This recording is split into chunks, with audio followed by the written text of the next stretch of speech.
again, people. So now I'm going to go on a different topic. The topic is quantum phenomena. So we're going to talk about the photoelectric effect, the energy that certain photons have. That's all that I remember for now, but honestly, just keep watching the videos and you will see more stuff that is going to come in this chapter. So now we are going to talk especially on photoelectricity. So photoelectricity, if you look at the word, you can separate it into photons and electricity. And electricity is a moving charge, right?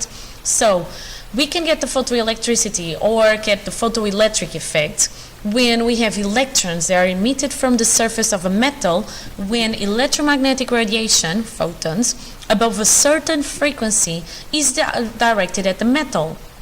So basically, I can have photons going into a metal.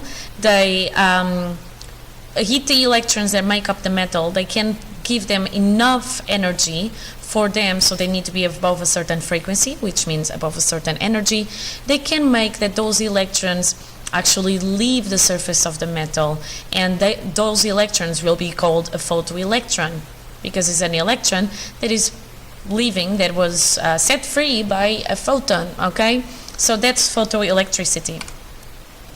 How we saw it happening, I mean, I'm not going to spend much time here really, but I'm just going to say that you can make the ultraviolet radiation, so radiation with high frequency, to go into a zinc plate, and then you can have, so as they say in here, and then you get on the cap of a gold leaf electroscope, okay? And then the device is very sensitive and it detects charge really well. So when it's charged, the gold leaf rises, and then because it is repelled, okay, because it's repelled by the metal stem, because they have the same type of charge, so they repel. So if the electroscope is charged negatively, the leaf rises and stays in position. However, if the ultraviolet lights are going to be directed at the zinc plate, the leaf is going to gradually fall, okay? Because we have conduction electrons at the zinc surface, they are leaving the zinc surface when the ultraviolet light is hitting and being directed to them, because it creates photoelectrons, okay? And just as they said right here, then if the electroscope is charged positively, the leaf rises and stays in position regardless of whether or not ultraviolet light is directed at the zinc plate, okay? Alright, so more about photoelectricity. I need to tell you about 3 different observations. We have the threshold frequency, the intensity of the radiation, and this one that I'm going to call no delays. We are going to see what was observed in relation to the 3 of them, okay? So, first observation, there is a threshold frequency, okay? So, the photoelectric emission of electrons from a metal surface does not take place if the frequency of the incident electromagnetic radiation, so of the frequency of the photons, is below a certain value. And this value is known as the threshold frequency. So, if my photons don't have enough energy, therefore frequency, they will not be able to make the electrons to leave the surface of that metal, okay? So this minimum frequency depends on the type of metal, because each metal is made of different elements, and then they have different orbitals, they have different energies that make that the electrons are somehow bounded into the nucleus. So depending on the metal, you're going to have an electron that needs more or less energy to actually leave the metal, okay? So that's why the minimum frequency depends on the type of metal. So I can get the wavelength of the incident light, and I can figure out what it can be. So because I have a minimum frequency, then I need to have a maximum wavelength. Because if frequency increases, wavelength increases. Therefore, if frequency gets smaller, the wavelength gets bigger. So my maximum wavelength I can calculate by using the equation that uses the speed of light, or relates the speed of light with the wavelength and the frequency. So since c, the speed of light, equals wavelength times frequency, I can get my maximum wavelength by doing the speed of light divided by the frequency. Because I want the maximum wavelength, then it's going to be my minimum frequency, so I divide it by the threshold frequency. Another observation was the intensity of the radiation. So they observed that the number of electrons emitted per second is proportional to the intensity of the incident radiation, provided that the frequency is greater than the threshold frequency, okay? So I have a higher intensity of radiation, then I will have more electrons emitted per second. It makes sense. Now, if the frequency of the incident radiation is less than the threshold frequency, then I have no photoelectric emission, because for that particular metal, I cannot get the electrons to get enough energy to get out of bed. It's just like you, oh no, I cannot be asked.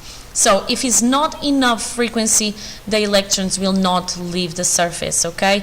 No matter how intense the radiation is. So it doesn't matter how many photons per second I have there. If the electron doesn't have enough energy, it will not leave the metal surface, okay? So that's the second observation. The last observation is that there is no delays. There is no delay. So the photoelectric emission occurs immediately, okay? As soon as the radiation is directed at the surface, provided that the frequency is higher than the threshold frequency or the threshold frequency, then the photoelectric effect is going to be observed, okay? So no matter how small the magnitude of the intensity of the incident radiation is, the electrons are emitted as soon as the source of radiation is switched on. And again, this is provided that the frequency of the radiation is higher than the threshold frequency, which is that minimum frequency that I need for the electrons to actually leave the metal surface. Now, there were some problems with the observations. So we had these three observations. We saw that these things were happening. However, they didn't explain certain things, okay? So the observations were a big problem because they could not explain stuff using the wave theory. So we, at the time, were thinking that the electromagnetic was a wave, all right? And maybe I'm just spoiling, I'm giving it away, an answer.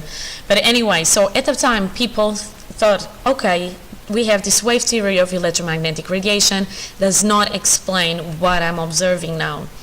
So the theory of the photoelectricity did not explain or predict the existence of the threshold frequency. The wave theory predicted that the emission should take place with waves of any frequency. So why would I need a certain amount of frequency and energy? They could not explain. Second one, the photoelectric emission happening without delays. Again, this didn't make sense for the physics that people knew at the time, because the emission should take longer using a low intensity waves than using high intensity waves. So these were two huge problems. And then Einstein. Here it is, Einstein, this amazing guy. So he saved the day, all right?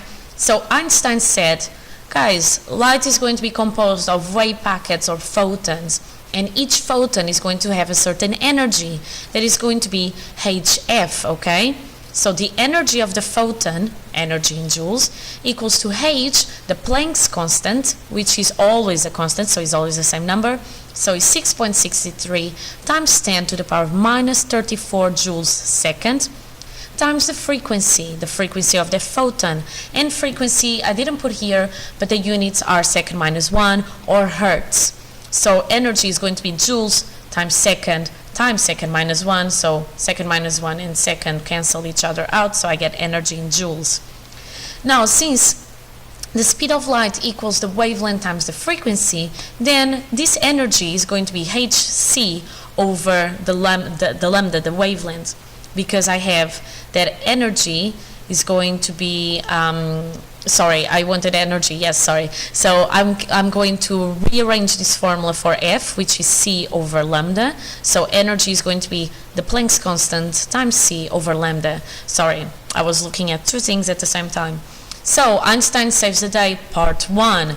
Einstein saves the day, part 2, because he also explains more about the observations, more stuff that they didn't understand.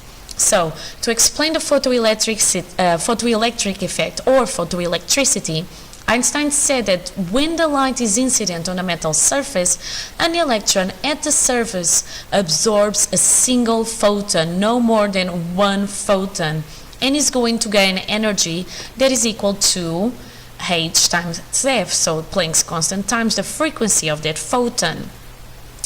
An electron can then leave the metal surface if that electron exceeds of the energy that it gains exceeds the work function of the metal. So if my photon has more energy than the work function of the metal, which is how much that metal needs to get the electron to move out, then the electron is going to leave, all right? So the work function of the metal, which is the sigma here by definition, is going to be the minimum energy needed by an electron to escape the metal surface.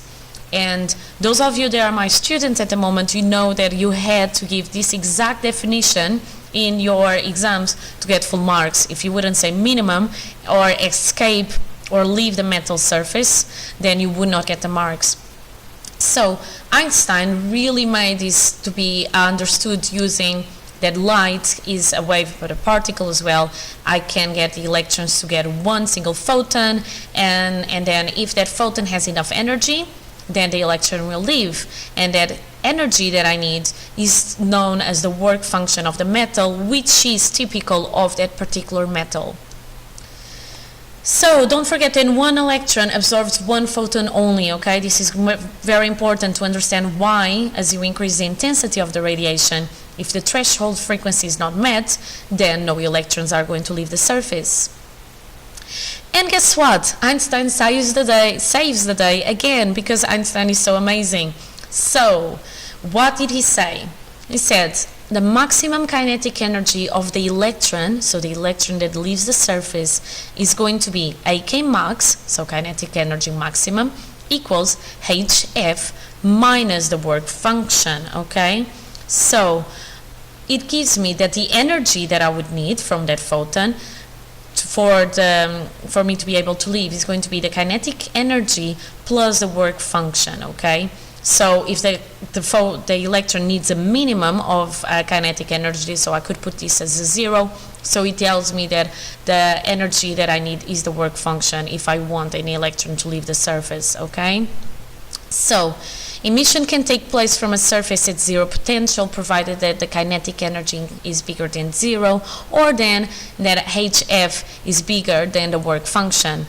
So do not get confused with what I just told you. What I'm telling you is that you can say, when imagine that you are asked about the minimum energy, you can put kinetic energy to be 0, and then you say the minimum energy is this number, so the work function, because that's the minimum that you need to get the electron out, okay? So the threshold frequency then becomes, and I can get a second formula for it, is going to be the work function divided by the Planck's constant, because again, as I just told you, I can make the kinetic energy to be 0, so I get HF equals work function. So the frequency, the very minimum frequency that I can or that I need to get the electron to leave the surface, my threshold frequency, is going to be the sigma, the work function, divided by the Planck's constant. This is easy stuff, all right? So read it again or see it again, pause, go back. If you're not getting it, it's really simple and you will get it, okay? So these would be some questions. You don't need these questions because you already have them, and if you never had them, be lucky, or then pause the video and try them.